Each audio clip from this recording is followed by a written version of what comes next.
Welcome to another episode of the Growth Focus podcast, where we bring together tech leaders from all across the globe to share their time, their insights, and their expertise with us so that we can grow our business in this wonderful niche of tech. My name is Gary Lafferty, your host, creator and founder of Authority Accelerators, where we help people close more sales, drive more profits, and with all less competition by elevating tech leaders from their expert status to the authority status that they deserve.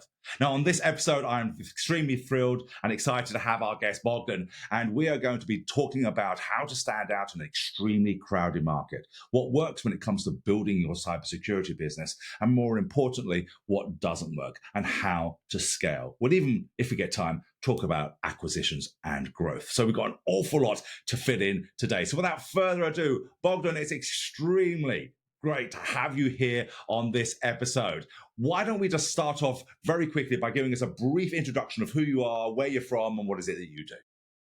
Okay, thank you for that amazing introduction. I am Bogdan, and I am from Bucharest, from Romania. And I've been in the IT space officially for 12 years, unofficially ever since I learned what a computer is. So, like, ever since high school, we used to hack games and stuff to have the upper hand. And that basically got us, like me and my friends and other people in my generation, got us into trying to figure out how these wonderful machines work, what makes them tick, and how we can get around random limitations that they might have. Right. Yeah, that's a fact. And I can't wait to dive more into business in a little bit. But before we do, let's dial it back a little bit. You've had an amazing journey in the last few years, and we're going to dissect some of that later on today. But why don't you tell us about what inspired you to start a cybersecurity business? And, as you said, when you first started, you learned how to hack things and break into them. And now you're doing the complete opposite of doing cybersecurity. What was the main impetus for you? What was the main reason why you started in cybersecurity? And what was the initial problem you set out to solve?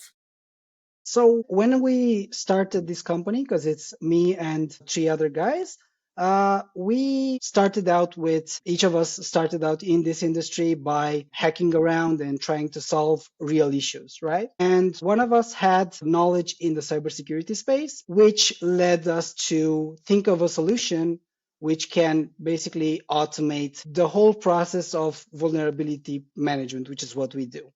Because what's the problem that we saw in the market is, if you look at any standard, like classic vulnerability management software, it's very boring. Like, you hit some weird buttons and you have to do some technical gobbledygook. And at the end, you get an Excel, which you have to forward to some techie who knows what to do about it, right? And it's all very complicated, and you need like an army of people to do this. And if you are a smaller company or a medium-sized company, you might not have the resources to do that, right? And that's where we saw basically a gap in the market, which is, okay, what does most of the market need in terms of security? Well, you need to know what you are exposed to, like what servers, what computers are a risk for you. And you usually know that, right? It's your laptops, it's your website. If you have like a hosted service, it's your database, stuff like that.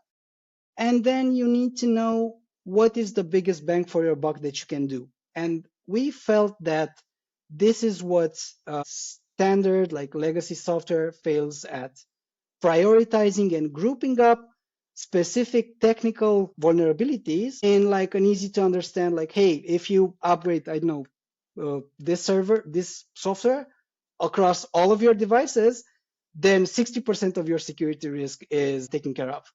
Like, just making it easy to understand like that, without too much technical jargon, right? And yes, without too much manual intervention, because that's why we have computers, right? To help us out in avoiding manual and menial work. Yeah, after well, that makes a lot more sense. And I liked what he said there about trying to keep it simple, trying to make it easy for people to understand and therefore execute, and try not to try not to use too much heavy jargon all the time, because when we're involved in the field, we tend to get very jargon orientated. But our buyers aren't necessarily looking for jargon. What they're looking for is a solution, the solution to the problem. And, we're going to dive a little bit deeper in, when we come to problem facing business acumen. But before we get into that, you're in cybersecurity. It's a very, very crowded market. It's a huge market. Although we all think what we do is unique, to the outside world, it's just one great big niche and everybody relatively sounds the same until you have that conversation with somebody. What do you think makes your company stand out in such a crowded marketplace?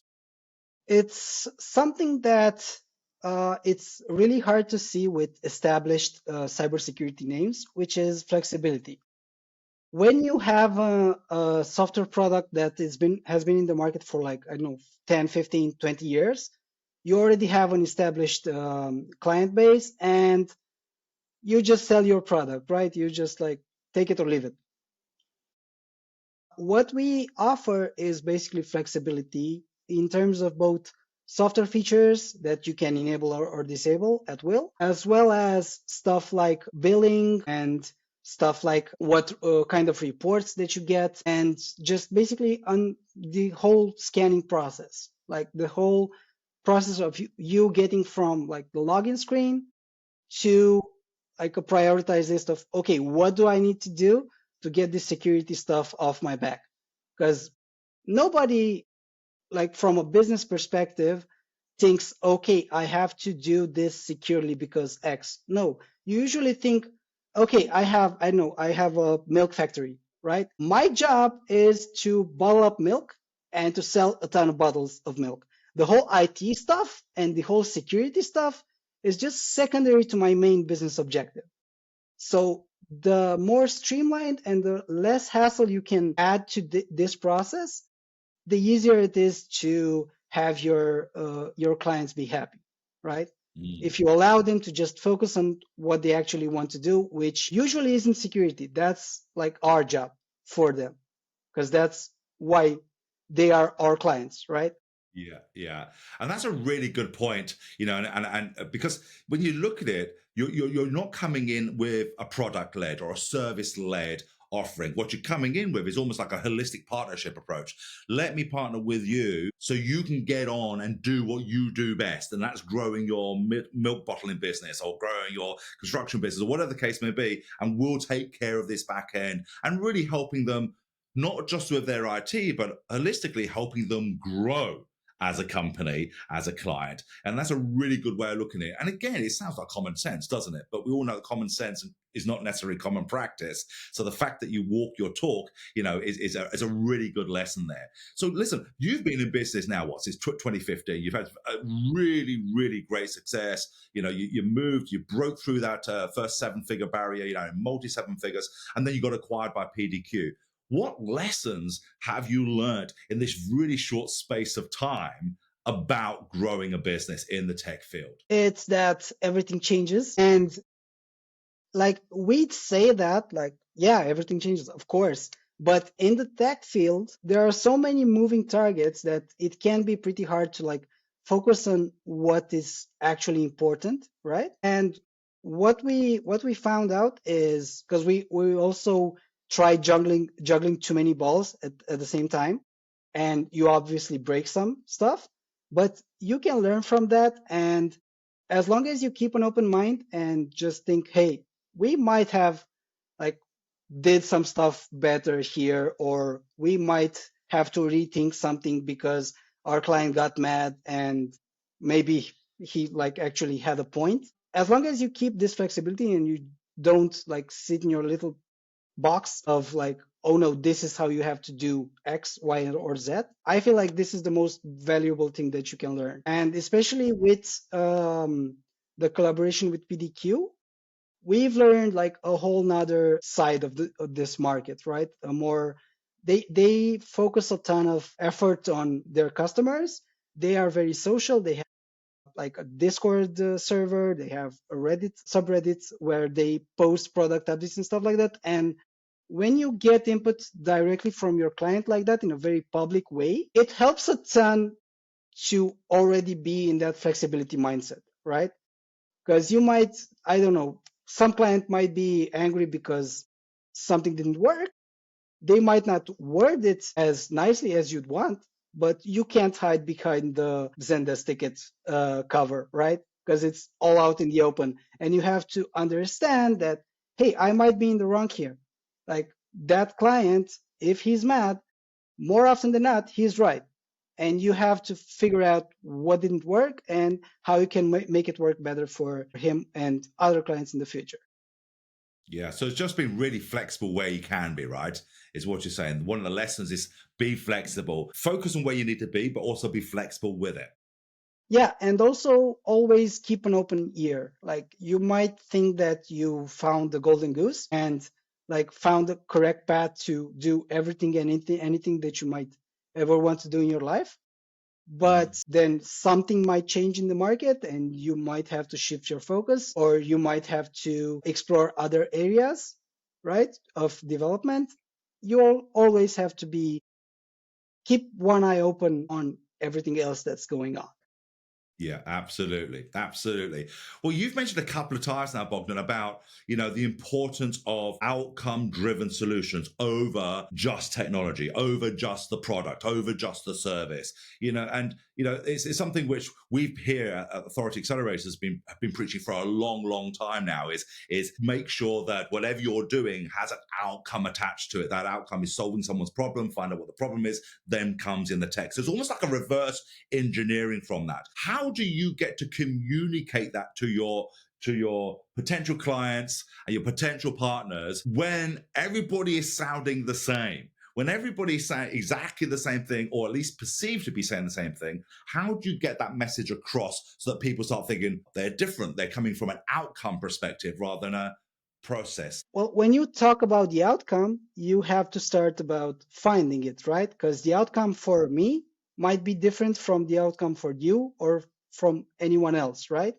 So when you start discussing with a potential new customer or a client, you have to start by asking a ton of questions, basically. And instead of coming up with a solution right away, you have to let them speak and let them tell you what their problem is.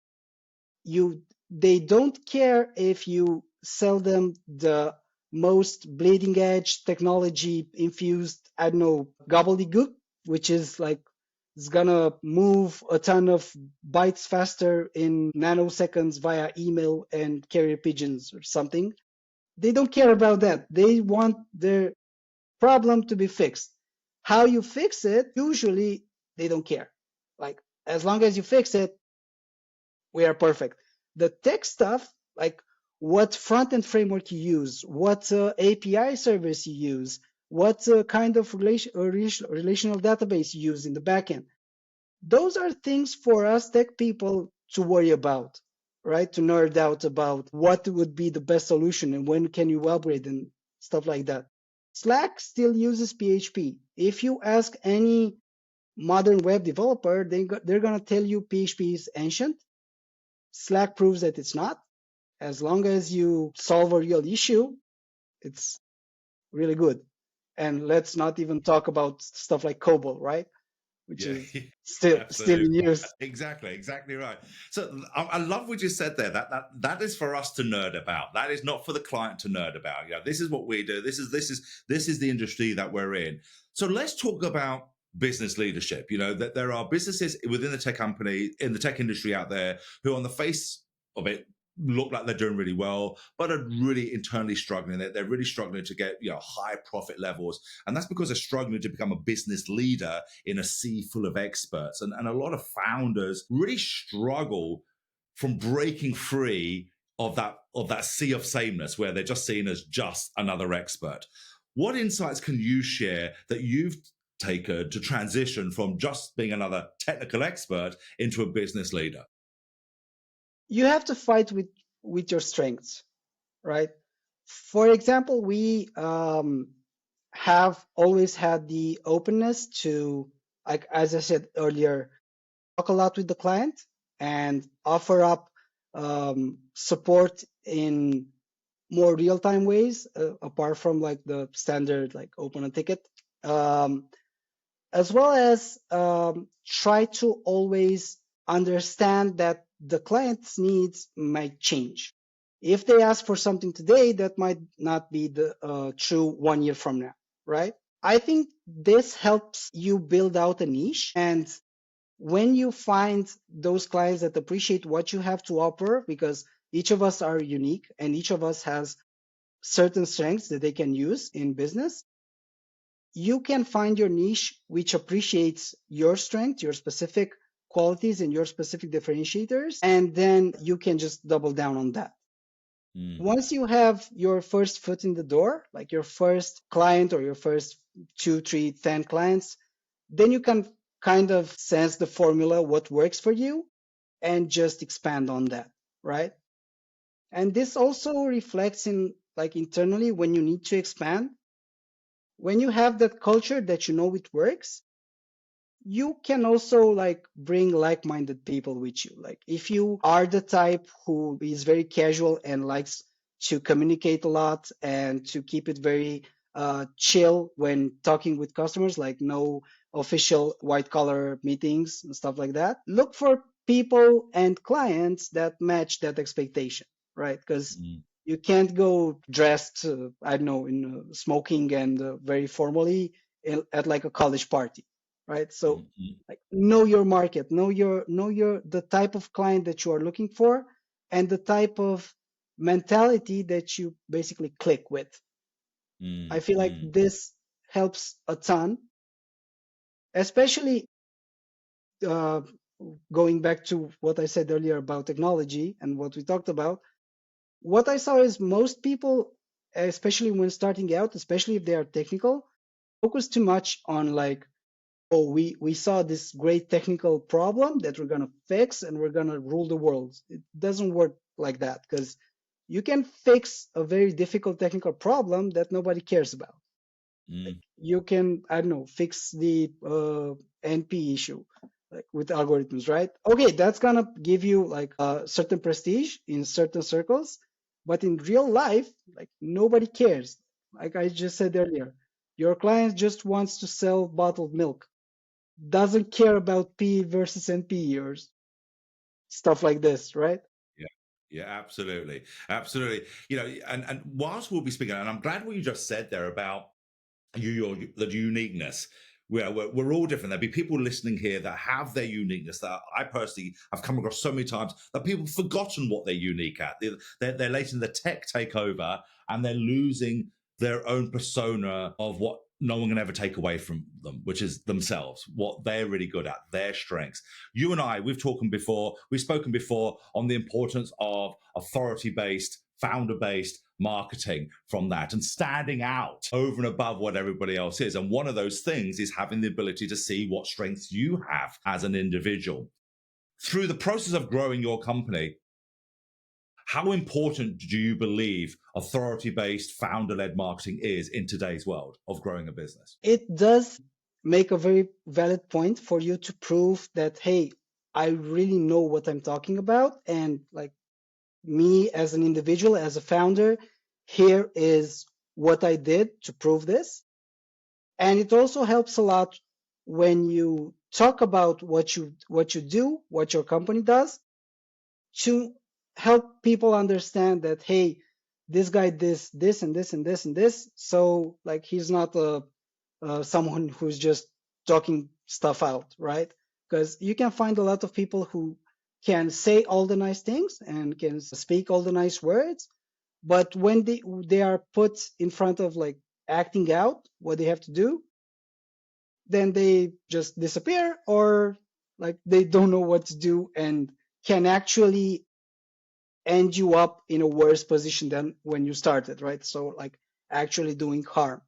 So I feel like getting started with having a strong knowledge in your area of expertise and what you want to be an entrepreneur in helps a lot, especially because like if you want to be an entrepreneur in an area, then it means that you want to solve a problem, right? How can you solve a problem if you do not know the domain? Like I couldn't open up new company in, I don't know, car mechanics area, right? Because I don't know the first thing about cars. So I wouldn't have any authority on that because I don't have any experience. I don't. If any mechanic would come to ask me two questions, they would instantly know that I have no idea what I'm talking about, right? I feel like just a bit of education on the part of the clients on when you are talking to someone, like, I don't know, ask ChatGPT about two questions to ask a domain X expert, can help out a lot in weeding out the true authority figures from the posers. But also for you as an entrepreneur, it helps a lot to understand that you can't really make a change, like a sustainable change in a domain, without really understanding it, right? So you can't like get started out in something that you don't know the first thing about. Yeah, and I think it's like you just said there was, being a change. You've got to be a kind of a change agent within that field. So no matter what field or niche that you want to be in, you've got to be that change agent. Otherwise, you will sound like everybody else. If you're going to do what everybody else does without changing, you're going to sound like everybody else. And if you sound like everybody else, then you just can't break free. This is when you can't drive your fees higher, you can't drive more profitability, you can't get the best people because you're just stuck where everyone else is. So that's a really, really good point of being that change agent there. Really great insight. So let's make a little shift. Let's talk about let's take a little talk about challenges within your businesses. Growing a business is never easy. There's always going to be challenges in growing a business. What has been really sort of the top few challenges you've had in growing your business today, and what did you do to get past them? Well, I think the top challenge is getting out your preconceptions about what the actual problems that you want to solve are. Because once you hit reality, you try to make it shape your beliefs, shape according to your beliefs. That's, if you aren't aware of that, that's a really hard thing to go by, and it can go against you. Like, you want to help people, but because you bring your own solution and try to make it work to their problems without thinking that, hey, maybe I need a hammer here and I don't need a screwdriver, it can basically go against you, right? And kind of building onto this, I feel like, especially as tech people, you hear a problem and then you instantly think of solutions and you just want to spill them out instantly to, like, okay, this is what you have to do. Yeah, yeah, yeah, yeah, yeah. It doesn't work that way. Like, once you hear the problem that you want to fix, you have to think of something that works like across the board, right?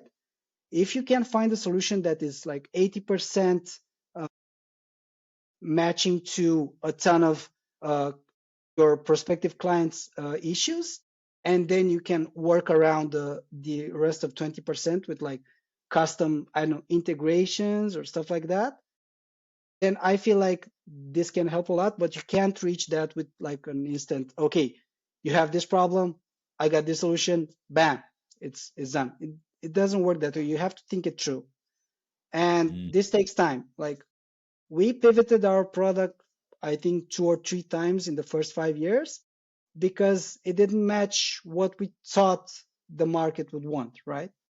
Something like that. And also, when you get into a certain market, think of what that market warrants, right? Most of our clients are MSPs, and what they appreciate is, for example, integrations with a ton of other products. So we had to take that in mind and rebuild our application once we realized this to be easily extendable, right? And this gets into like the technical part. Okay, you want this to be easily extendable. You want this to make it integratable with basically any software that you can, any tool that you can. How can you do that? Well, you have multiple options, but just pick the simplest one, which in our case, for example, was just building a REST API that we also use internally. So we don't have to maintain like 2 systems, especially with a small team. And that has been a huge boon for us. So understand what your market profile is basically, because like I said, our main partners in the first years were and right now as well are MSP. You don't want to assume that MSPs, I don't know, like integration with social media, right? Mm. They want integration with other industrial systems that they might already use or other systems that they themselves built for their customers. So you have to always, like I said earlier, keep an open mind on what your market wants and how you can address those needs. Yeah, really, really good points there. And talking about MSPs there, and I know, well, before we do, like I said, just as a recap on what you just said there, it really is understanding your ICP. Who is your ideal client? What is the profile? What is it they need? What is their ICP could also be an ideal client problem. What is the problem that they are looking to solve all the time? And then making sure that you are, we talk about niches, and Marketing 101 says niche, niche, niche, niche, niche, niche all the way down that you possibly can. But that's not necessarily true in tech. I think one of the best ways of doing it is to niche on a problem. What is the problem that you can solve, and then use that to be as your niche? So I am the world's best at solving this problem, and that's how you can start dragging people towards you. Because marketing isn't just about attracting people; it's about reflecting people that aren't right for you. And if you've got the right message, and you've got the right niche, and you understand the problem that's stopping them from getting their outcome, and that could be, like you say, a milk bottling company has a problem, wants to have an outcome, but it's a problem. It could be a house building company that wants a different outcome, but it's the same problem. You've got another one Yeah. that it's the same problem. So if you can become the world's best at that problem, that's when you actually can really start attracting your ISP and your ideal client. And when you think in terms of problems, this also helps you a lot because it means that you are actually solving a real issue and not just building up on a hype train. Like, for example, Mm. how we see now with every company becoming AI, or like we saw in the 2000s with every company becoming a .com, or a couple of years back with every company becoming blockchain, even Mm. though like those companies don't need those things. If you actually solve a real problem, then you separate yourself out from the hype train, right? If you call yourself AI because you are a word editing software company, right? And you have basically autocorrect, which is calls to ChatGPT, you're not AI. You don't need AI, right, to stand out. Look at all the competitors that you have, look at all the potential clients that you have.